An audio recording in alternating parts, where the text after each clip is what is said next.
Hello everybody, and welcome to Storm Reads, and it's time for a 2 on Tuesday.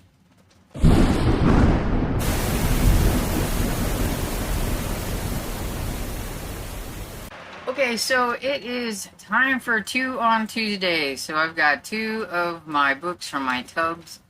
Since this is August, I'm doing Garbaugust, and so both of my books will be reflecting that. I still have one category, and then just one a different book and everything. This one is not men's adventure. This is something a little different, but definitely I feel like is very fitting for Garbaugust, in my opinion, anyway. And so the first one I have is Suspicion and Seduction by Shirley Hart. And this is a Candlelight Ecstasy Supreme, number 26 from 1984, and it is from Dell Publishing. And I'm guessing it's a Supreme because it is a little bit thicker than like most categories and stuff like that. Kind of like the super romances and things. And so this author, I couldn't find anything about her at all. I tried looking, but Fantastic Fiction had no info. Didn't even have her in like the database. Goodreads has nothing. Amazon has nothing.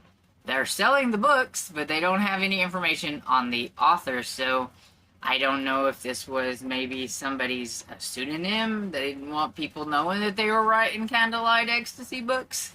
I don't know. But it looks like she only wrote 11 books, and they were all for Candlelight Ecstasy, and she only wrote this one Supreme. I will put up here a few pictures of some of her Candlelight Ecstasy books so that you can see them. The first one is called A Fatal Attraction, and I found that book on Thrift Books, and somebody was selling it for $13.39.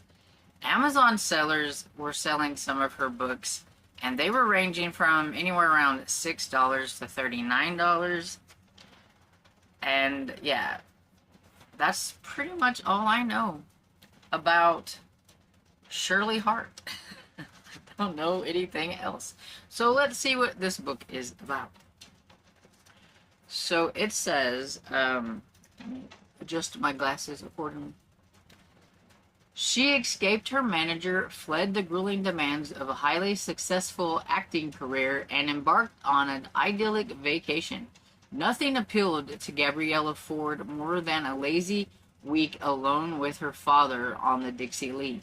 But even as she prepared to board the converted tug moored off the Florida coast, she was assaulted by a total stranger, ordered to leave at once.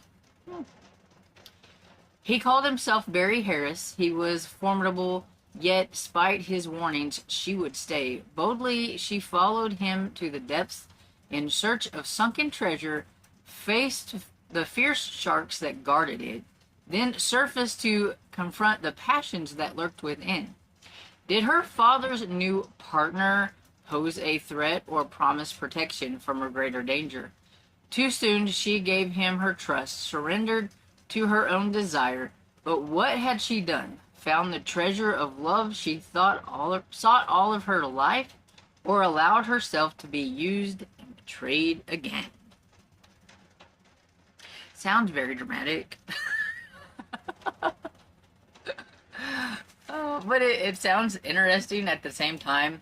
I'm going to guess, since these are Candlelight Ecstasy and it's the Supreme, that it's probably going to be kind of spicy. I mean, it sounds like it could be a little spicy, and the cover's kind of spicy.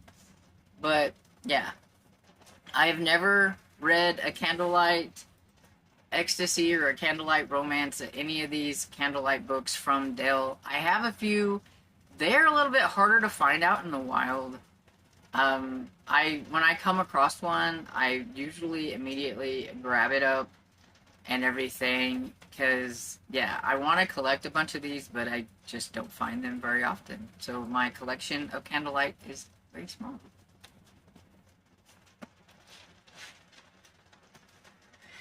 So the next one I have is Jed the Dead by Alan Dean Foster. I don't know what he is, but there he is. I think that's Jed the Dead. There. Okay, so this is an ace science fiction from 1997, and it's very shiny cover, so sorry about the glare. And I didn't go into no deep dive on Alan Dean Foster. He is hugely prolific. Pretty much everybody knows who he is. If you don't, it's probably because you don't read sci-fi, horror, all those kind of things. But so Alan Dean Foster has written a variety of genres, including hard science fiction, fantasy, horror, detective, western, historical, and contemporary fiction. He's also the author of numerous nonfiction articles on film, science, and scuba diving, as well as novelizations of several films, including Star Wars, and first 3 Alien films and Alien Nations. His novel Cyber War won the Southwest Book Awards for fiction in 1990, the first science fiction work ever to do so.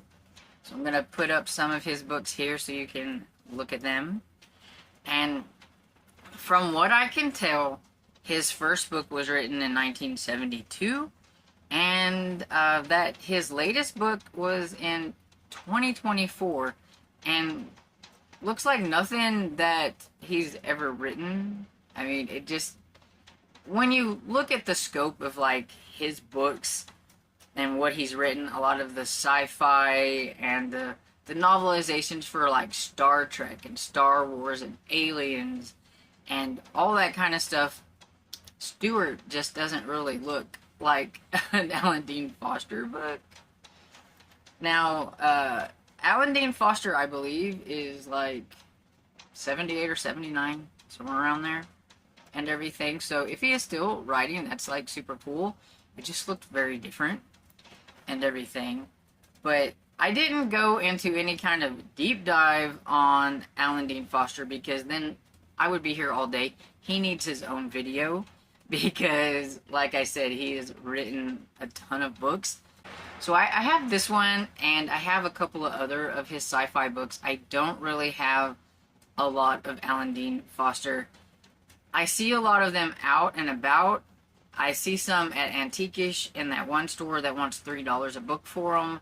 And I don't know if he's an author that I would want to collect all of his books or anything. If I saw them for less than, the $3, I might pick them up. I know he's super popular. His books go for some buku monies. If you have a hard copy of like Alien book from original print, I've seen it selling for like $300. I mean, yeah, he's that kind of prolific author that a lot of his older stuff sells for some buku bucks. So like if I was to find something in pristine condition and it was fairly cheap and it was something like that, I might pick it up for, selling, or even just to own for a collection. But just to go out of my way or anything, I don't think I would. But I mean, if I saw it, I would definitely pick it up. So let's see what Jed the Dead is about. It says unearthly, unidentified, unbelievable, and unembalmed. So let's see. His whole life, Ross Ed Hager had never set foot outside of Texas and Louisiana. Now headed for the coast, he's expected to see things he'd never seen before.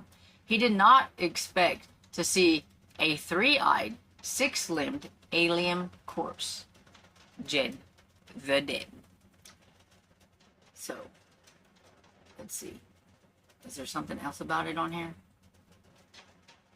Okay. So Foster takes readers on a delirious cosmic joyride with 2 of the unlikeliest traveling companions this side of the moon. Jed may be dead, but he is still the life of the party. Wherever he and Ross Ross Ed Go. Strange things happen. People talk, the government listens, and soon the good old boy and his dead pal are at the top of universe's most wanted list. So begins the wildest, weirdest space manhunt on Earth, with a few surprise visits from elsewhere. I mean, it sounds silly, but fun too, and everything. So let me know. Have you ever read any of these?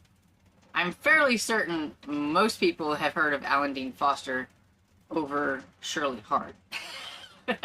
But let me know what you think about them down in the comments. And I hope you enjoyed this video, and if you did, please give it a thumbs up and subscribe, and I will see you all in the next video. Bye!